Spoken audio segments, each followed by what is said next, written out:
बिस्मिल्लाहिर्रहमानिर्रहीम, अस्सलाम वालेकुम। मैं हूं आपका होस्ट चौधरी इरफान ज़हीर, आपको स्पोर्ट्स जोन में वेलकम कहता हूं। नाज़रीन, Pakistan versus New Zealand T20 series का अख्ताम हो चुका है। 2-2 से ये सीरीज़ इक्वल रही। अब कल से रावलपिंडी में जो ODI जो है उसका आगाज़ किया जाएगा। उसमें अगर देखा जाए तो अभी हेड टू हेड अगर हम मुकाबलों की बात करें तो आलमोस्ट 110 दफ़ा दोनों टीमें मद्दे मुकाबला आ चुकी हैं, जिसमें से 56 टाइम पाकिस्तान ने विक्ट्री हासिल की और 50 टाइम न्यूजीलैंड विक्टोरियस रहा। इस पे डिटेल में डिस्कशन करेंगे, स्क्वाड के हवाले से बात करेंगे, क्या क्या लूप होल रहे उस हवाले से डिस्कशन करेंगे। मेरे साथ स्टूडियो में मौजूद है अबू बकर बिलाल। अस्सलाम वालेकुम अबू बकर। वालेकुम अस्सलाम इरफान, कैसे कैसे हैं जनाब, आप? ठीक ठाक है? अल्हम्दुलिल्लाह। जी, T20 सीरीज़ पे तो कल हमने काफ़ी डायसेक्शन की, काफ़ी चीज़ों को डिस्कस किया, कुछ आज भी हम कोशिश करेंगे कि इन पे बात करें। थोड़ा ODI से स्टार्ट करते हैं। ODI के स्क्वाड के अंदर हमने देखा कि एक चेंजिंग दोनों पार्ट से की जाए। हमारे स्क्वाड में देखें तो हम उसमें देख रहे हैं कि हारिस को ऐड किया गया। हारिस की शमूलियत की वजह समझ नहीं आई, सब बात इफ्तिखार की कर रहे थे कि इफ्तिखार को होना चाहिए और बड़ा एक शॉकिंग किस्म की ये चीज़ सामने नज़र आई। और दूसरी चैपमैन की तरफ से हमने इंडक्शन देखी कि जिस तरह की शानदार परफॉर्मेंस उन्होंने दी, मैन ऑफ द सीरीज़ भी रहे, मैन ऑफ द मैच भी लास्ट मैच में रहे। और मेरा ख्याल है कि स्टैंड आउट परफॉर्मेंस दोनों साइड पे अगर किसी प्लेयर की थी तो वो चैपमैन थे। चैपमैन।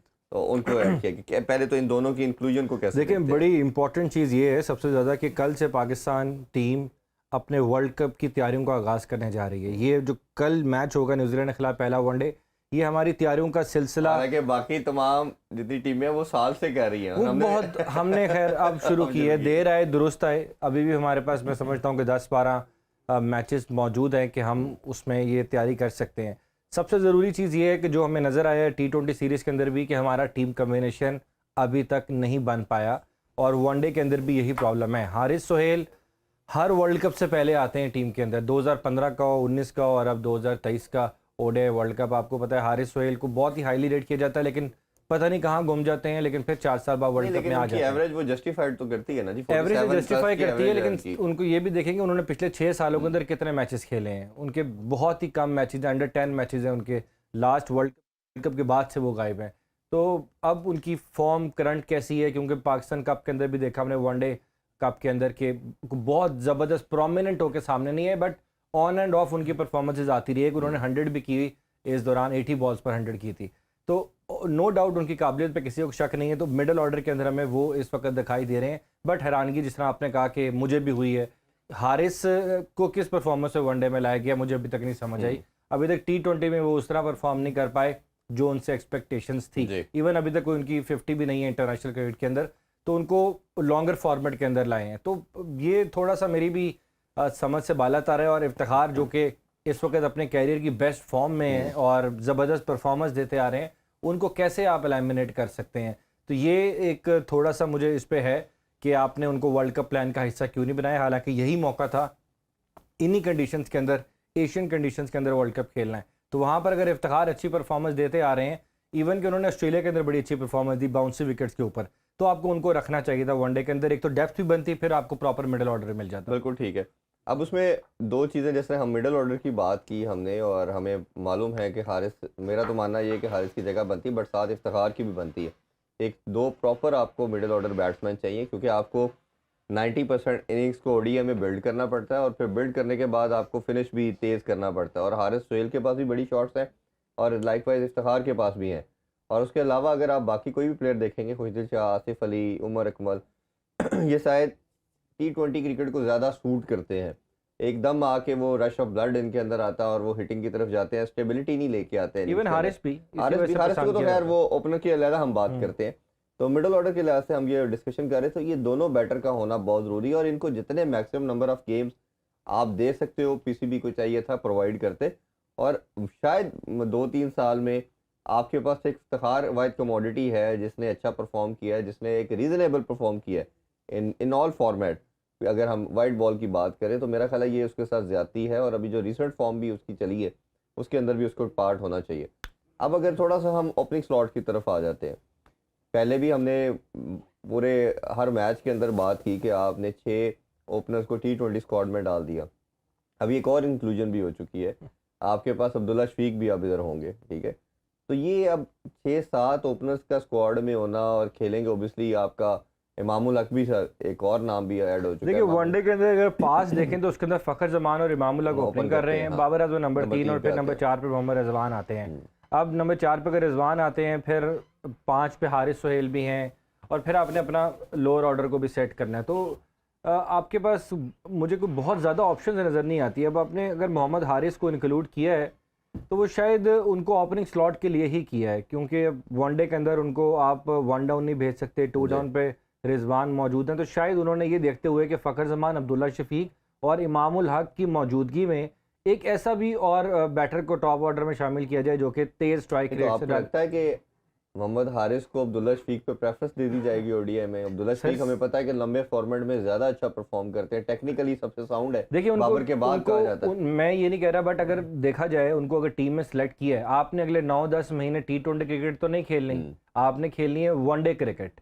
अब वनडे क्रिकेट के अंदर अगर आपने उनको होम सीरीज के अंदर चांस दिया है तो फिर आपने उसको इसी पोजीशन के लिए आपको ही। लगता नहीं था कि कहीं ना कहीं अगर हम हारिस की बजाय साइम अयूब को प्रेफरेंस दे दी जाते, एक प्रॉपर बैट था जिस टेक्निकल साउंड भी है, जिसके पास विकेट पे खड़ा होना भी उसको आता अगर जरूरत पड़ जाए, लंबे नहीं तो डेवलप कर लंबे नहीं सकता है। कर सकता है, तो उसको प्रेफरेंस दी जाती तो ज़्यादा बेहतर था रादर दैन कि हम हारिस की तरफ जाते। और अगर इसी के साथ दूसरा क्वेश्चन भी है कि अगर आपने कीपर को ही लेके जाना था और कंसिडरिंग एशिया कप और वर्ल्ड कप, तो सरफराज उससे कोई 1000 गुना बेहतर ऑप्शन नहीं है आपके पास? 2000 गुना बेहतर ऑप्शन है वनडे के अंदर यार। हम्म, देखें, हमने बात करनी है स्टैट्स के ऊपर, उनकी हाँ परफॉर्मेंसेस के ऊपर, उनकी करंट फॉर्म के जी ऊपर। मोहम्मद हारिस की करंट फॉर्म आपके सामने इंटरनेशनल क्रिकेट के अंदर वो अभी तक एक्सपोज हुए हैं, इस तरह जी को बहुत ज़बरदस्त इंपैक्टफुल इनिंग्स नहीं खेली। लेकिन अगर साइम अयूब को देखें, उनकी अफगानिस्तान के खिलाफ जो डेब्यू पे 18 रन थे वो भी इंपैक्टफुल थे 12-13 और बॉल्स के ऊपर, 49 भी। 49 भी उनके हम्म, इंपैक्टफुल थे। उन्होंने दोनों चीज़ें बताई कि मैं अगर चार्ज करने को कहोगे तो मैं वो भी कर सकता हूँ, हम्म, अगर मुझे इनिंग डेवलप करनी पड़ी, लंबा लेके चलना पड़ा, तो मेरे अंदर वो सलाहियत भी इवन है। पीएसएल में काफी इनिंग्स कम बिल्कुल आपने थी। सही कहा है। देखिए उसने एक प्लेटफॉर्म अपनाया, ये इस वक्त वाहिद पाकिस्तान को एक ऐसी कॉमोडिटी मिली है जो कि अंडर 13, 15, 17, 19 और उसके बाद 4 डे के अंदर रन्स करने और डोमेस्टिक में रन्स के बाहर लगाने के बाद पाकिस्तान टीम में आया है, और बड़ी यंग एज के अंदर। हम्म, इस वजह से इसको बहुत ज़्यादा हाईली रेट किया जाता है, टेक्निकली साउंड है, क्रिकेट शॉट्स खेलता है, और इसी वजह से ही पाकिस्तान टीम में भी वो आए हैं। हम्म, अब अगर बात की जाए अब्दुल्ला शफीक की, वो भी इसी तरह करते हैं, उनके पास भी प्रॉपर प्रॉपर शॉट है। क्रिकेटिंग शॉट्स खेलते हैं।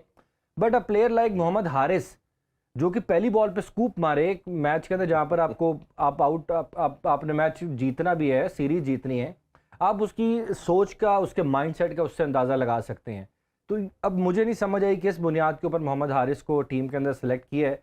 साइम अयूब भी बेहतर ऑप्शन थे इसमें ना मेरे दो, नज़दीक। अगर इसमें हम थोड़ा सा डिस्कशन को लंबा करें ना, तो दो चीज़ें इसमें हैं। देखें, एक तरफ हम कई दरमियान में फंस रहे हैं, हमारी टीम ना एक शेल में जा रही है।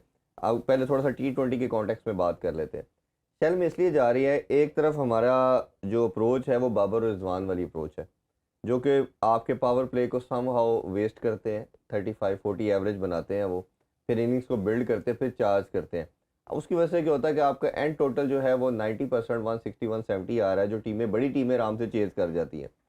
अच्छा, अब उसका काउंटर आर्गूमेंट ऑब्वियसली जो हम बात कर रहे हैं यही कि जी अब बाकी टीमें हैं, जैसे बटलर की बात कर लें, हम ऑस्ट्रेलियन ओपनर की बात कर लें, ये आके अटैक करते हैं और आपको पावर प्ले में 60-70 बोर्ड पे लगा देते हैं, मिडिल ऑर्डर उसकी कंटिन्यूटी को पकड़ता है। ठीक है, वार्नर की इनिंग्स की बात करें तो वो टोटल लगाते हैं तकरीबन 200 का, या इवन साउथ अफ्रीका भी जो इनिंग्स खेल रही है, अब वेस्ट इंडीज़ तो खैर खेलती ही एक स्टाइल से क्रिकेट है। अब हमारा गेम का मकसद ये होना चाहिए कि आप ओपोजिशन को बैटिंग करते हुए अवे ले जाएं, मैच उसकी अप्रोच से बाहर ले जाएं। अब हमारी वो अप्रोच भी काम नहीं कर पा रही थी, क्योंकि वो फिनोमेना आप देख लें, हम 2 साल में कोई इवेंट नहीं जीत पाए। ठीक है, सेमीफाइनल हारे, फाइनल हारे, ये बातें करने को तो अच्छा लगता है, लेकिन आप देख लें कि हम सीरीज भी काफ़ी हारे हैं। तो मिक्स परफॉर्मेंस है आपकी, कभी कोई सीरीज जीत गए, कभी कोई हार गए, इवेंट बहरहाल आप नहीं जीत पाए कोई। अब दूसरी तरफ जब ये बच्चों की तरफ आते हैं, ये कुछ करना, तेज करना चाहते हैं, तो एक जो हम बात करते हैं, कभी आपको स्टेबिलिटी प्रोवाइड करनी है, जो बेन स्टोक की एग्जांपल हमें देनी पड़ती है। बटलर भी इवन स्टेबिलिटी प्रोवाइड करता है, वो इनिंग्स बिल्ड करके बनाता है, फिर जब चार्ज करना होता है तो बड़ी क्लीन हिटिंग करती है चैपमैन की।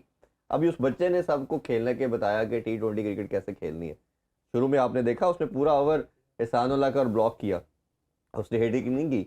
जब उसकी बैट पे बॉल आनी शुरू हुई, उसकी आई सेट हुई, फिर उसने चार्ज किया। तो हमारे पास अनफॉर्चुनेटली इन बिटवीन में वो बनाने, इनिंग्स को बिल्ड करना और अटैक करना दोनों ही लैग करते हैं, और पावर हिटिंग बहुत बड़ा लैग कर रही है कि हमारे पास जिस तरह के रज़ाक या अफरीदी पावर हिटर थे, आप देख लें हमारे पास उस तरह का पावर हिटर एक भी नहीं है। सिर्फ इफ्तिखार को हम कह सकते हैं कि एक पावर हिटर है जो किसी भी ग्राउंड के अंदर अगर छक्के लगाने की रिक्वायरमेंट हो तो मार सकता है। तो आपको नहीं लगता कि ये पार्ट हमारा दरमियान में प्लेयर्स की पार्ट पे तो मिसिंग है ही है, बोर्ड या कोचिंग स्टाफ के अंदर से भी ये चीज़ का कम्बिनेशन बनाने के लिए कि आपने हर बॉल पे हिट नहीं करना और आपने भाईजान रोकना भी नहीं है, दरमियान का सीक्वेंस सस्ता लेना है, जो एग्जांपल हमारे पास मौजूद है, ये पार्ट मिसिंग है। यार है, बिल्कुल है, कहीं ना कहीं प्लानिंग की कमी है इसके अंदर नज़र आती है। T20 की जहाँ तक बात की जाए तो आपको पहले ओवर से ही 10 के रन रेट के साथ आपको स्कोर करना पड़ता है ताकि आप 200 के टोटल तक पहुँचें। और जो टीमें 60 से ऊपर टोटल करती हैं पावर प्ले के अंदर, उनको हमने देखे कोलैप्स भी हो जाए मिडल के अंदर तो फिर भी गिरते पड़ते 180-90 तक चली जाती हैं, और अगर अच्छी फॉर्म लग जाए तो 220 तक टोटल होना शुरू हो गए हैं। अभी रिसेंटली आपने देखा साउथ अफ्रीका ने 258 चेस करके वर्ल्ड रिकॉर्ड बना डाला इंटरनेशनल क्रिकेट के अंदर। हालांकि ये बहुत बड़ा एक वेस्ट इंडीज बड़ी ज़बरदस्त फॉर्म में थी और उनके बॉलर्स भी अच्छे थे, बट उन्होंने डी कॉक ने पहले ओवर से ही चार्ज करना शुरू किया था, और उसका चार्ज करने का फ़ायदा ये होगा कि टेम्पो मिला, जो बैटर आ रहा है वो उसने आके अपना रोल प्ले किया। हमारे साथ लाइन पे अभी नसीम राजपूत साहब भी हमारे साथ लाइन पे मौजूद हैं, उनसे भी ज़रा राय लेते हैं। अस्सलाम वालेकुम नसीम भाई। सलाम इरफान भाई, कैसे हैं? ठीक ठाक हैं आप? खैरियत से? अल्लाह का शुक्र, आप ठीक हैं? जी अल्हम्दुलिल्लाह। नसीम भाई, T20 सीरीज खत्म हो गई, ओडीआई का आगाज होने को जा रहा है, ये किस ट्रैक पे चल रहे हैं हम? ना हम T20 अपने घर पे जीत पा रहे हैं, कल भी मैंने अपने शो में बात की, हम अफगानिस्तान से लेके इंडिया की बात करें, बांग्लादेश की बात करें, श्रीलंका की बात करें, ये तमाम टीमें अपनी मर्जी की विकेट्स बनाती हैं और अपोजिशन को बड़े आराम से गिरा देती हैं। आप बांग्लादेश तो खास तौर पे आप देखें कि काफ़ी निचले टीयर की टीम है, बट अपने घर में नहीं हारता। ये पाकिस्तान ही क्यों अपने होम सीरीज हारी जा रहा है? टेस्ट मैचेस भी हम हारे, हमने ओडीआई भी सीरीज हारी न्यूजीलैंड से, अब T20 भी नहीं जीत पाए, इंग्लैंड के खिलाफ भी हम T20 सीरीज हारे। तो ये क्या हम कर क्या रहे हैं? क्या हम चाह रहे हैं करना विकेट्स बनाने के लिहाज से, अप्रोच के लिहाज से? ज़रा आप पूरा इसका पोस्टमार्टम कीजिए। देखिए इरफान भाई, मैं आपको मेरी समझ में ही नहीं आया। रन अगर आप बोर्ड पे देखें तो फिर लगता है जी ये 190 प्लस रन कर दिए आपने, तो रन बहुत हैं, लेकिन इनके जहन में ये बात होनी चाहिए थी कि इस पिंडी की इस पिच पर 2 मरतबा 240 प्लस चेस हो चुके इसी PSL के अंदर, तो बहुत सारी चीजें दिमाग में रखनी थी। फिर बाबर आजम कह रहे हैं कि 20 रन हम शॉर्ट थे, 20 रन शॉर्ट थे। जो कोलैप्स पाकिस्तान का हुआ था, 3 आउट हो गए थे उनके, तो पहले ओवर में 2 आउट हो गए थे। तो ये तो कोई बात ही नहीं हुई कि जब 1 या 2 बैट्समैन ही रन स्कोर करते हैं। मुझे ऐसा लगा कि लास्ट में अम्माद कोशिश कर रहे थे, बाकी बैट्समैनों ने कोशिश की तेज खेलने की, लेकिन लास्ट 3 ओवर के अंदर रिजवान का ऐसा लगा कि फोकस सेंचुरी की जानिब चला गया जी, और वहां उन्होंने लॉफ्टेड शॉट नहीं खेले, तो वो जो 20 रन का फर्क था वो वहीं पर ही जो है वो नजर आया शायद कि पाकिस्तान वहां पे 20 रन कर लेता। देखें, जब आप अगर पर्सनल गोल्स आपके टीम से ज्यादा बड़े हो जाते हैं तो फिर रिजल्ट कभी भी आपके फेवर में नहीं आते। रिजवान 100 भी नहीं कर सके, यानी कि बैट कैरी किया उन्होंने, बॉल्स भी टीम की आधी बॉल से ज्यादा जो है ना वो 10 ओवर से ज्यादा उन्होंने बैटिंग की। इवन फ़हीम ने और इमाद ने भी स्टीयर करके उनको सिंगल देने की कोशिश की कि वो सेंचुरी किसी तरह कर पाए, उन्होंने भी अपनी शॉट्स रोक दी। बिल्कुल, आपने देखा होगा 2 चौके जब लगाए थे अम्माद ने तो थोड़ा सा इनकी कन्वर्सेशन हुई थी आपस में। अच्छा, ड्रेसिंग रूम में जो लोग खड़े हुए थे उनका भी दिखाया गया था, 100 नहीं हुआ तो वो समझ ले कि इतना कोई अफसोस हो रहा था कि ये क्या हुआ था। आपने देखा होगा एक शॉट जब दिखाया था, सारे खड़े हुए थे और टेलीविजन की जानिब देख रहे थे। तो कहने का मकसद है ये पर्सनल गोल क्यों, और उसकी इतनी ज्यादा जो है वो खुशी क्यों? पर्सनल गोल की खुशी तो कहीं से भी नहीं बनती है। अगर आपको जो है वो कोशिश करनी चाहिए कि कहीं ना कहीं जो है ना आप अपने पर्सनल गोल को जो है ना वो थोड़ा सा पीछे रखें। ये मैच का रिजल्ट देखें, आपकी ये बॉलिंग इतनी बुरी नहीं थी, लेकिन फिर अल्लाह का भी इंसाफ होता है। और यही बॉलिंग जो है वो जिस बुरी तरीके से पिटी है, हम एक्सपेक्ट नहीं कर रहे थे। जब पहले ओवर में 2 विकेटें गिर जाएंगी तो फिर शाहिनशाह अफरीदी से यॉर्कर ही नहीं हो रहा होगा, हारिस रऊफ की हर गेंद बाउंड्री की जानिब जा रही होगी, एहसानुल्लाह जो है वो उन्हें मौका ही नहीं मिलेगा कि वो अपना जो अंदाज है वो दिखा सकें आउट करने के बाद। नसीम भाई, आपने बैटिंग की तो बात की, बैटिंग के अंदर हमें लगा ये अप्रोच, तो आपके साथ भी मैंने काफ़ी शोज़ किए हैं, काफ़ी दफ़ा बात हुई कि अप्रोच हमारे बैटर की बड़ी एक मिडल में आगे कहीं फंस गई है। ओपनर स्लो खेलते हैं, मिडल ऑर्डर तेज खेलता है, नए बच्चे भी उसको वेल नहीं कर पा रहे अपॉर्चुनिटी को, और कहीं ना कहीं हम एक शेल में हैं। बॉलिंग आपकी स्ट्रेंथ थी, 5 प्लेयर अफगानिस्तान के खिलाफ नहीं थे, इधर आप फुल स्ट्रेंथ के साथ आए, उधर आपके उनके न्यूजीलैंड के 9 प्लेयर मेन टीम का पार्ट नहीं थे, और उनका 2-3 प्लेयर नहीं आपके सारों पे हावी हो गए। हमारे जो अगर बॉलिंग की बात करें तो आपकी कहते हैं जी दुनिया की बेस्ट बॉलिंग लाइनअप है और इससे बड़ा अटैक कोई नहीं है। अच्छा, आपका अगर आप देखें पीएसएल से अगर कंटिन्यूटी देखें तो आप देखें हर बॉलर अपने आप को हाइड कर रहा है। शाहीन अपने आप को हाइड कर रहा है, जमान को लाहौर के अंदर के लिए आगे रख रहा था, हारिस रऊफ को जब भी एंड में डेथ ओवर के अंदर आया उसको रन्स कंसीड हुए, एहसानुल्लाह का एक्सपीरियंस है चाहे डेथ बॉलिंग का नहीं था, न्यू बॉल के साथ ही था। तो अब आप किस तरह फंस रहे हैं? पहले मैं पेस अटैक की बात कर लूँ, फिर मैं स्पिन डिपार्टमेंट की तरफ भी आता हूँ। तो ये आपने किसने बनाना था, और आपका जो डिसाइडर मैच था, आप किस तरह, एक ही आपके पास डेथ बॉलिंग का बॉलर था T20 में, जमान खान, उसको नहीं खिलाया और बाकियों की परफॉर्मेंस आपके सामने है। देखिए, सिलेक्शन ही समझ में नहीं आ रही है कि आप सिलेक्शन कर क्या रहे हैं। बिल्कुल अच्छा पॉइंट है ये कि जब जमान खान, आप अगर आपने 4 मैचों में एहसानुल्लाह को नहीं खिलाया था तो फिर 5वें मैच में जो डिसाइडर था उसमें खिलाने की क्या जरूरत थी। अगर यहाँ पर आप जमान को ही खिलाते, नसीम शाह को लेके आते, उनके एक्सपीरियंस से फायदा उठाते, सीरीज तो जीतते। ये डिसाइडर था, जहाँ आपको चेक करना चाहिए था वहां आप मौका ही नहीं देते। जहाँ पे आप जो है वो जहाँ खिलाने की जगह बनती थी। देखिए, एहसानुल्लाह जो परफॉर्म करके आए थे शारजा में, वो उनकी जमान से लेके तमाम बॉलर से बेहतर परफॉर्मेंस थी। तो वो तो फर्स्ट चॉइस थे आपके कि वो स्टार्टेड लाइनअप में होना चाहिए थे, आपकी स्टार्टिंग लाइनअप में तो वो नहीं है। आपने तो जो है वो अगर जमान को खिलाया, जमान के बाद नसीम शाह को खिलाया, फिर जमान को खिलाया, तो आप तो वही म्यूजिकल चेयर करते रहे कि आप तो ऐसा लगता है कि आप जिनको कॉन्फिडेंस देना है उनको कॉन्फिडेंस देगा। मैंने कहा ना कि आखिरी 11 गेंदों पे रिजवान ने सिर्फ 14 रन बनाए। इसका किसी ने पूछा, बाबर उसका दिफा कर रहे थे। बाबर ने जब उनसे पूछा गया कि उन्होंने शॉट मारने की कोशिश की और उनसे लगा नहीं, उन्होंने कोई एक लॉफ्टेड शॉट नहीं मारा। ऐसा ही है, छक्के के लिए जाएगा और वो कैच हो जाएंगे तो उनकी सेंचुरी रह जाएगी। वो नीचे नीचे मारने की कोशिश कर रहे थे। अपनी अप्रोच को तो बदलो भाई। और फिर इसके ऊपर अगर इस तरह की कोई दूसरी नेशन हो ना, और वो ये देखेंगे उनके बैट्समैन ने लास्ट में ये जो है वो हरकत की है कि वो मारने ही नहीं गया और मैच भी हार गई टीम, सीरीज भी ड्रॉ हो गई, तो वो दूसरी नेशन या दूसरी कोई टीम होती, आप यकीन माने कि वो चेंज कर देते, बहुत खामोशी के साथ, जाहिर भी नहीं करते। हमारे यहाँ पर प्लेयर पावर की सूरत हाल ये है कि वो चेंज नहीं हो सकती। आपने जहां तक फास्ट बॉलिंग की बात की, तो मैंने आपको कहा ना कि नियतों का गेम है भाई।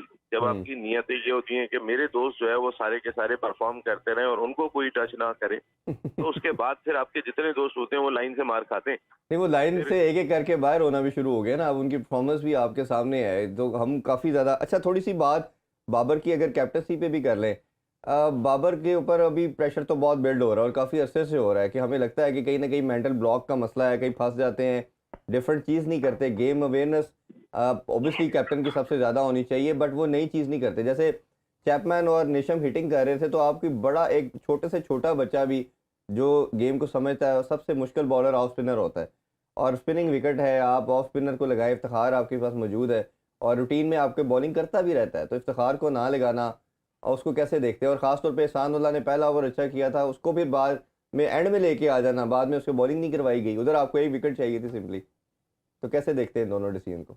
देखिए, इफ्तिखार वाला डिसीजन बहुत ज्यादा डिस्कस हुआ और वाकई में जब मिडिल में थे और दोनों लेफ्ट हैंडर बैट्समैन डोमिनेट कर रहे थे, तो उस वक्त तो लाजमी तौर पे इनको खिलाना चाहिए, इफ्तिखार से बॉलिंग करवानी चाहिए थी। कोई भी होता वो करा था। मैं आपको बताऊं, ये शायद शुरू में ही करा था कि मैं एक ही विकेट लेनी है, 4 तो हम आउट कर चुके हैं, वो 124 रन की शिराकत कर गए, हमें ये विकेट हासिल करनी है। चैपमैन पूरी सीरीज अच्छा खेल रहे हैं, इनको आउट करने के लिए जाना है।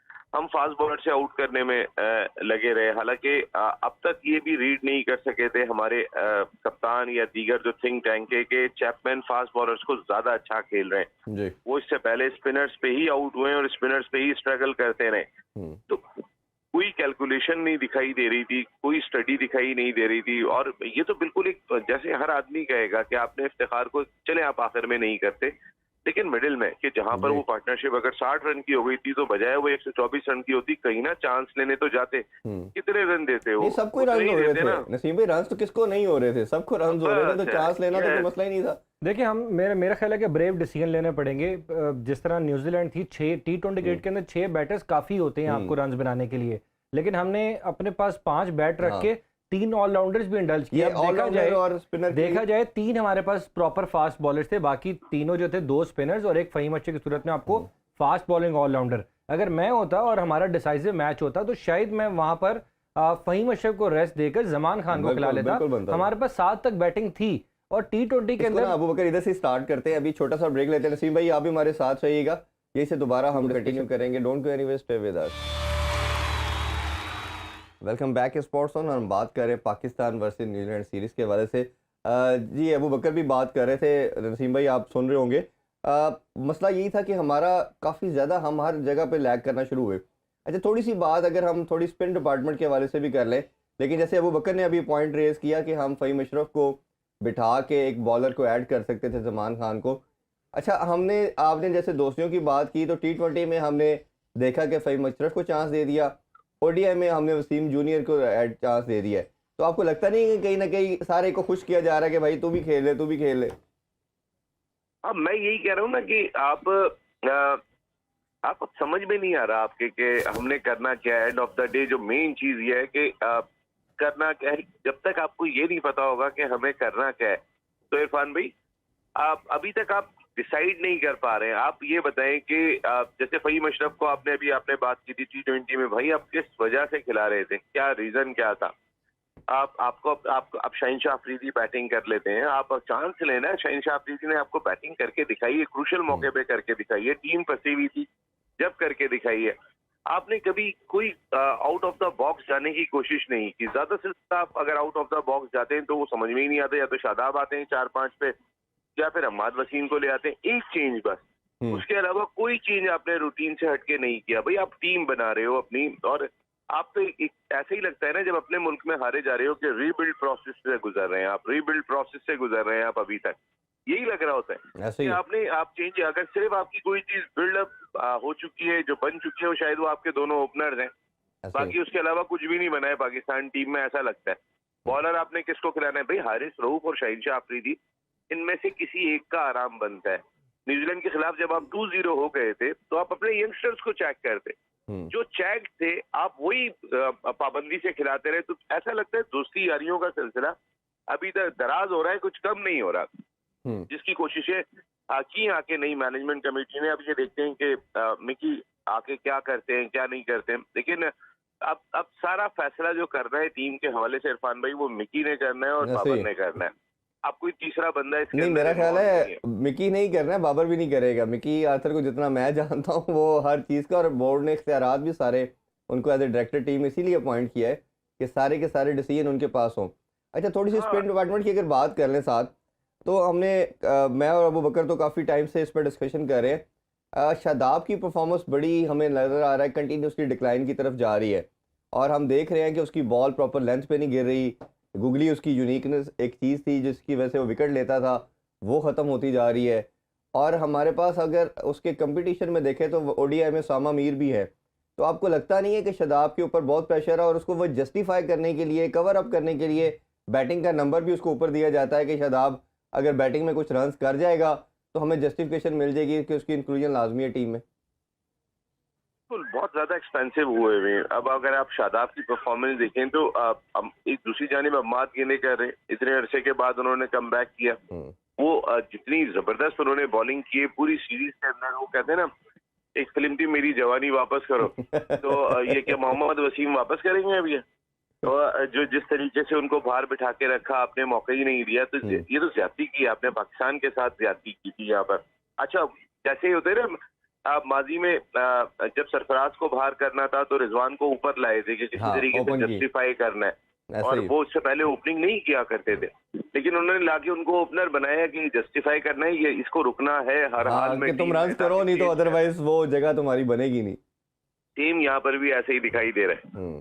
तो शादाब को जो है वो शादाब की जगह पे कौन होगा, ये भी हमारे पास एक सवाल है। देखिए उसामा मीर को क्यों नहीं हम खिला सकते हैं? अगर नवाज की जगह पे आपने अम्माद को शामिल किया तो परफॉर्मेंस बेहतर हुई। देखिए जब भूख होती है ना आपके अंदर, अभी इनके बहुत सारे 5-6 खिलाड़ियों की भूख मर गई है खेल की, उन्हें पता है कि हम तो हैं ही फर्स्ट चॉइस, हम तो आएंगे ही टीम में। जी बिल्कुल। जब तक आप उनके सर के ऊपर ये नहीं बिठा के रखेंगे कि भाई देखो अगर तुमने नहीं किया तो तुम रिप्लेस हो जाओगे और तुम्हारी जगह पे ये आ जाएगा, जब तक आप कुछ नहीं कर सकते। अब उसामा मीर को आप ने ओडीआई सीरीज में शामिल किया, तो उसामा मीर तो अभी हाल ही में T20 में बहुत अच्छा परफॉर्म करके आ रहे थे। अगर आपने अम्माद आपका अच्छा परफॉर्म कर रहा था, आप स्पिन पिचेस आपके मुल्क में, तो आप कम से कम शादाब की परफॉर्मेंस को बेहतर बनाने के लिए उसको सर पे बिठा के तो रखें। जी। आप टीम में ही नहीं रखते। अब ओडीआई सीरीज के अंदर भी देखिएगा, पहले 2 मैचों के अंदर पूरा मौका शादाब के पास होगा कि वो परफॉर्म करे। शादाब हमारा मैच विनर है यार, ऐसा नहीं है कि हम शादाब के कोई खिलाफ है, लेकिन अब उस मैच विनर को अब उस मैच विनर वाले फॉर्म में आना होगा जब उनसे बॉलिंग नहीं हो रही, तो जो वो पाकिस्तान के नंबर 1 फील्डर है उनसे फील्डिंग भी नहीं हो रही है। हाँ, कैच क्योंकि बड़ा pressure- डिसाइसिव था, वो कैच छोड़ा उन्होंने, बहुत एशिया ही कप में भी important छोड़ा, catch हम था। हार गए उस दिन, मैच भी उसी वजह से गया। वो कैच नहीं था, वो मैच था। मैं आपको बताऊं ना, वो तो आपने मैच दिया था वहां पे। तो जब आपसे बॉल नहीं हो रही है, जब आपसे बैटिंग नहीं हो रही है, तो ऑटोमेटिकली आपके थोड़े से पैर हिलना शुरू हो जाते हैं, फिर हाथ से गेंद छूटना शुरू हो जाती है। ऐसा होता है। और ये बाबर आजम को अब समझ लेना चाहिए कि भाई तुम टीम बना लो। अभी तक तुम्हारे लिए सुनने में आ रहा है कि तुम्हें वर्ल्ड कप तक कैप्टन मुकर्रर कर रहे हैं, तो लेकिन चांस आप जहां चांस लेना चाहिए वहां आपने एक दफा भी चांस नहीं लिया कि बाबर और फखर ने ओपनिंग की, फखर और रिजवान ने ओपनिंग की, सईम अय्यूब और बाबर ने ओपनिंग की, सईम अय्यूब और रिजवान ने ओपनिंग की। आप कम से कम एक तो हटा के देखते। ऐसा ही है। वो तो लिखवा के लाए आप ऊपर से कि भाई ये तो दोनों ओपनर हैं पाकिस्तान टीम के, इसके अलावा बात करो क्या होगा। सही बात है। तो दो आप चाहे टीम के अंदर 6 ओपनर शामिल कर लें, लेकिन उसके बावजूद खेलेंगे वही दोनों के जो मेक शिफ्ट ओपनर है। बाबर ने जो पहला T20 मैच खेला 6ठे नंबर पे खेला था जी। देन वो 4थे नंबर पे आए थे। फिर उसके बाद आहिस्ता आहिस्ता उन्हें पता है कि वो ओपनर डेवलप हुए, होते चले गए। बॉलिंग ज्यादा मिलती है तो रन उन्हीं के दिखाई देंगे ना, फिर सईम अय्यूब के, हारिस के या फखर के तो दिखाई देंगे। फखर भी स्लो हो गए, आप इस चीज को नोट कीजिएगा। अब फखर भी टाइम लेते हैं, पहले फखर टाइम नहीं लेते थे। वो कहते हैं उनका ओपनर है ना जी, तो हम भी यही करेंगे। हाँ ऐसा ही। अच्छा, इसमें 3 चीज के हवाले से मैं आपसे जानना चाहूंगा। एक तो हमने देखा कि ओडीआई के अंदर हारिस को, अभी हमने भी यही बात की शुरू में, किस बेसिस के ऊपर T20 से ओडीआई में डाला गया। आपने उनके लास्ट मैच के अंदर, या हमने अफगानिस्तान के अगेंस्ट भी उनकी परफॉर्मेंस देखी।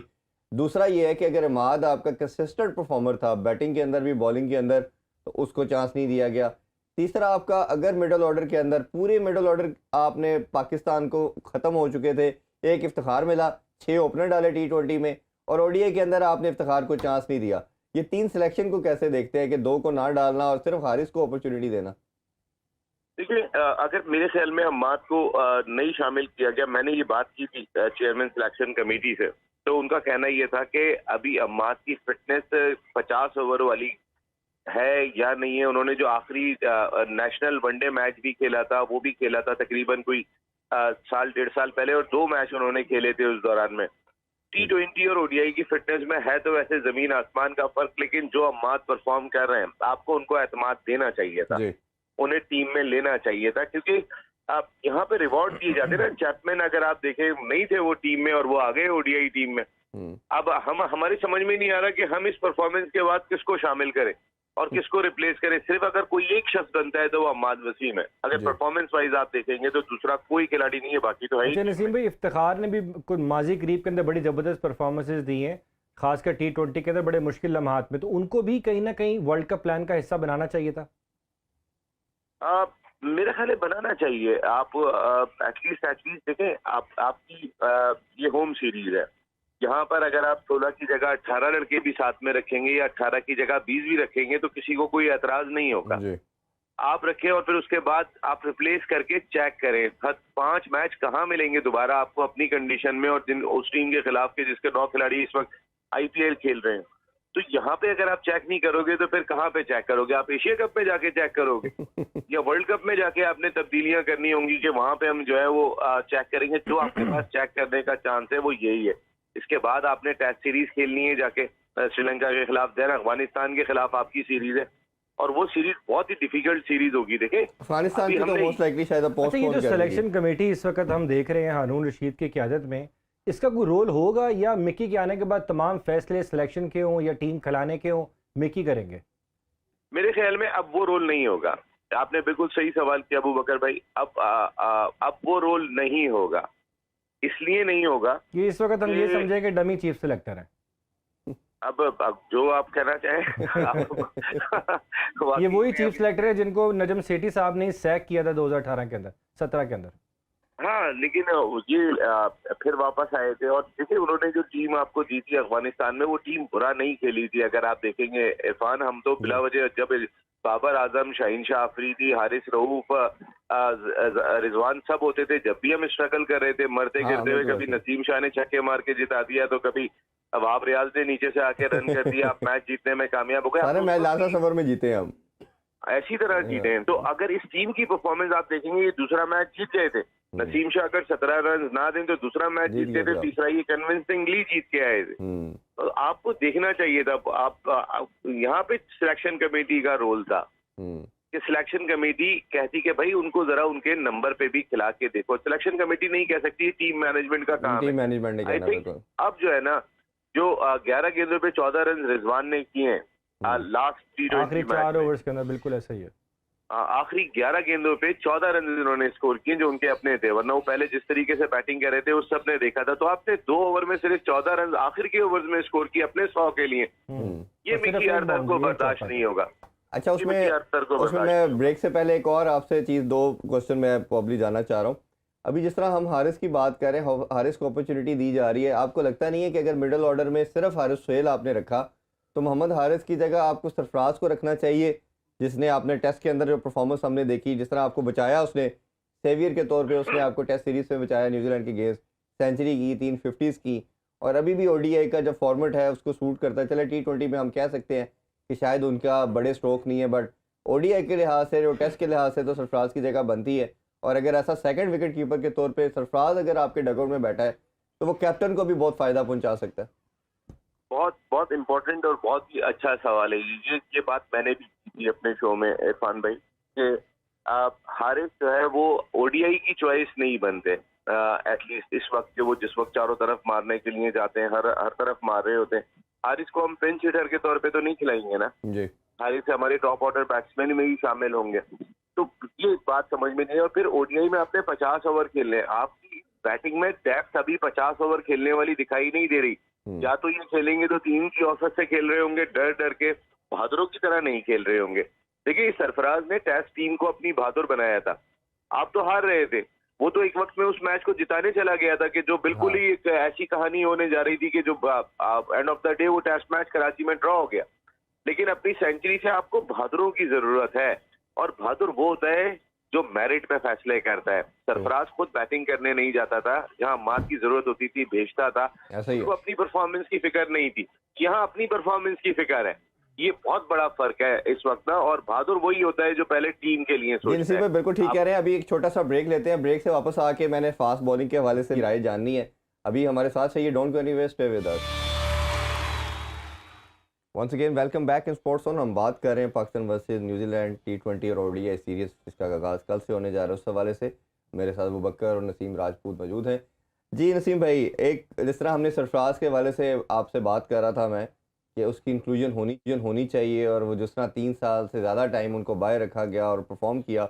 अच्छा, थोड़ा सा बात अगर मैं फास्ट बॉलिंग के हवाले से करना चाहूँ, सारी दुनिया का या हमारा तो बड़ा एक मानना था कि जी इससे बेहतर पेस अटैक हो नहीं सकता, बट हमने देखा कि कहीं ना कहीं जब अटैक होता है तो सब भागते हैं, सब अपने आप को हाइड करते हैं। स्टार्ट मैं नसीम शाह से क्या करूं या शाहीन शाह अफरीदी से करूं, आप देखें कि इनकी डेथ ओवर के अंदर जो बॉलिंग है वो बहुत वेवर्ड है।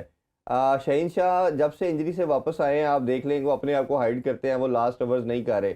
जमान खान को उन्होंने आगे रखा। इसी तरह नसीम शाह को देखा, जैसे ही लास्ट ओवर में आए रन कंसीड हुए, चाहे अफगानिस्तान के अगेंस्ट हुआ, चाहे अभी हमने देखा। इसी तरह हारिस रऊफ को भी हम देख रहे हैं, कम से कम वर्ल्ड कप से बाद से जब भी वो खेले हैं उनको रन कंसीड हुए। तो हमारे पास डेथ ओवर का कोई बॉलर नहीं है।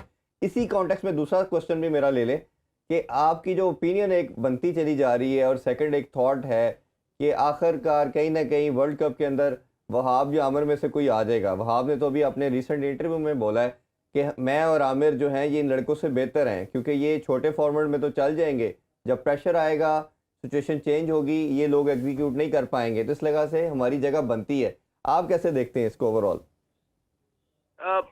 ये देखना होगा। अभी देखें, वहाब रियाज और आमिर ने काफी अरसे से 50 ओवर्स की क्रिकेट नहीं खेली। T20 खेली है उन्होंने अभी काफी अरसे, और फिर एज बहुत बड़ी चीज का नाम है, उम्र भी होती है। अगर मैं ये T20 वर्ल्ड कप होता और वहाब रियाज ये स्टेटमेंट देते तो शायद हम कहते कि इस स्टेटमेंट में दम है। ये दोनों तो अभी रिसेंटली खेल के चुके हैं, अभी तक इन्होंने रिटायरमेंट भी नहीं ली और अगला PSL भी खेलने जाएंगे, तो समझ में आती है। लेकिन ये 50 ओवर 10 ओवर करना, मैं वहाब ज़ाहिर मिनिस्टर भी हैं, तो वहाब के लिए जो है वो बड़ा सोच समझ के बोलना पड़ता है, वो बहुत से दोस्त हैं। लेकिन इसमें ज्यादा बेहतर जो मुझे लगता है वो ये कि अगर ये T20 वर्ल्ड कप होता तो ये दोनों बहुत इंपॉर्टेंट थे। अब इसके लिए एटलीस्ट आपको नेशनल वनडे कप तो खेलना चाहिए, जो आप दोनों नहीं खेलते। आप मोस्टली खेलते हैं तो नेशनल T20 कप ही खेलते हैं। आपको वनडे कप तो खेलना पड़ेगा अपने आप को साबित करने के लिए कि देखो अब तक हमें 10 ओवर का पोटेंशियल उसी तरीके का मौजूद है। आप ये बयान देने से ज्यादा अगर वहाँ खेल के प्रैक्टिकल साबित करते प्रैक्टिकली, तो मेरे ख्याल में ये ज्यादा इफेक्टिव होता। देखिए इसी तरह की पिचेज होंगी, बेजान पिचेज होंगी इंडिया में भी, वहां पे भी बैट्समैन डोमिनेट कर रहे होंगे, वहां पे आपको जान चाहिए होगी। अच्छा, हमने जैसे अभी आपने बात की कि डेथ ओवर, यार ये सारी नियतों की वजह से, आपको पता है ना वो जो पुरानी चीज थी कि सोचना भी मना है, सोचना ही मना है। तो उस सोचना के पीछे बहुत सारी चीजें सोची हुई हैं शायद इन लोगों ने। हाँ। और अगर उस सोच के साथ चलते रहेंगे तो फिर पाकिस्तान क्रिकेट की सोच नहीं बदलेगी। मैं आपको माजी में ये लोग खिलाड़ी आपस में हल्फ भी उठा चुके हैं, जिसको कप्तान हटाना है फिर उसको डंडा डोली करके उठा के बाहर भी फेंका इन्होंने। अब शायद कुछ ऐसा पैचअप इन लोगों ने किया हुआ है कि जब तक मैं हूं कप्तान तो तू फिक्र नहीं कर, तू ही ओपनर है, हाँ, तू ही खेलेगा, तुम मेरी टीम का हिस्सा हो, तुम्हें कुछ भी नहीं होगा, तुम ही खेलोगे और कोई नहीं खेलेगा। तो ये अगर अप्रोच है जो दिखाई दे रही है, बजाय हमें इस मामले में कोई इतनी इतला नहीं है लेकिन दिखाई दे रही है, इस अप्रोच को तोड़ने की मैनेजमेंट कमेटी ने कोशिश की। अब हम उम्मीद करते हैं मिकी आर्थर से कि ये अप्रोच बदले। देखिए कोई भी जो है वो फॉर ग्रांटेड नहीं ले सकता पाकिस्तान क्रिकेट टीम, बिल्कुल ऐसे ही, और कोई भी जो है ना वो पाकिस्तान क्रिकेट टीम के लिए हर से आखिर नहीं है कि यही है। पाकिस्तान टीम सबसे पहले है, बाबर आजम उसके बाद है, उसके बाद हर चीज आती है। तो अगर पाकिस्तान क्रिकेट टीम से पहले अगर 4-5 खिलाड़ी जो है वो पाकिस्तान टीम से बड़े बनने की कोशिश करेंगे, तो ये हारिस रऊफ डेथ ओवर्स के अच्छे बॉलर हैं यार, लेकिन अल्लाह का हिसाब है, जब आप नहीं सुनते, जब आप अपने जूनियर्स का ख्याल नहीं रखते, जब आप अपनी टीम के बारे में पहले नहीं सोचते और अपने बारे में सोचते हो, तो उसके बाद फिर आपकी ही पिटाई होती है, फिर किसी दूसरे की पिटाई नहीं होती है। ये हारिस रऊफ आप मैच करा के देख लें। आप यहाँ पर इन लोगों ने इस T20 सीरीज में कुछ यंगस्टर्स के साथ नाइंसाफी की। साइम अयूब को एज ए ओपनर आपको खिलाना चाहिए था। अगर फखर 3 नंबर पे सेट हो गए थे, आप किसी यंगस्टर को सेट ही नहीं होने दे रहे हो। आप इस तरह तो टीम आपकी कभी भी नहीं बनेगी। एक हमें जबरदस्त टैलेंट दिखाई देता है PSL में, वो टीम में आके सिफर हो जाता है। एहसानुल्लाह को आप सिफर करने पे लग गए। इसकी वजह ये है कि शायद एहसानुल्लाह ने वहां पे पाकिस्तान को सीरीज जिताने की कोशिश की थी, तो शायद उसकी सजा वो भुगत रहे। हो सकता है उन बॉलर्स ने कि जिन्होंने सीरीज में कहीं ना कहीं कोई रोल प्ले कर दिया, उनको आप मौका दे देते हैं। तो ऐसा क्यों? आपने ये किसी की फैमिली की टीम नहीं है, ये चंद दोस्तों की टीम नहीं है, ये पाकिस्तान की टीम है, ये 23 करोड़ आवाम की टीम है। यहाँ साइम अयूब जैसा टैलेंट जाया होगा, ये कौम का नुकसान है यार, ये क्रिकेट की दीवानी इस कौम का नुकसान मैं है। आपको बताऊं, अगर बाबर आजम की मेकिंग देखी जाए ना, जो आपने पॉइंट उठाया मैं इसको सेकंड करता हूं। बाबर आजम को मिकी आर्थर और सरफराज ने बनाया, मैं उसका गवाह हूं, मेरे सामने इनकी मेकिंग देखी मैंने कि जब ये टीम में नहीं थे तो प्रैक्टिस करते थे, तो इन दोनों का मानना ये था कि ये पाकिस्तान का सबसे बड़ा टैलेंट होगा। इन्होंने उसको नंबर 3 का स्लॉट दिया। आपको याद होगा उस टाइम हफीज़ भी नंबर 3 खेलते थे, अजहर अली भी थे, ये ऐसे नाम थे जो शायद अपनी जगह इनको हिलाना बहुत मुश्किल था। तो बट एक स्टांस लिया गया। तो प्लेयर की मेकिंग इसी तरह होती है, अगर साइम का नंबर 1 है तो उसे खिलाया भी जाए और कंसिस्टेंट चांसेस दिए जाएं। अब माजी में देखें कि आसिफ अली, खुशदिल शाह को कितने लंबे चांसेस मिले, और इन बच्चों को परफॉर्मेंस के बावजूद 2-2 मैचेस के बाद आप ये देखें कि 3 या 4 प्लेयर के अलावा किसी प्लेयर का नंबर सर्टन नहीं है।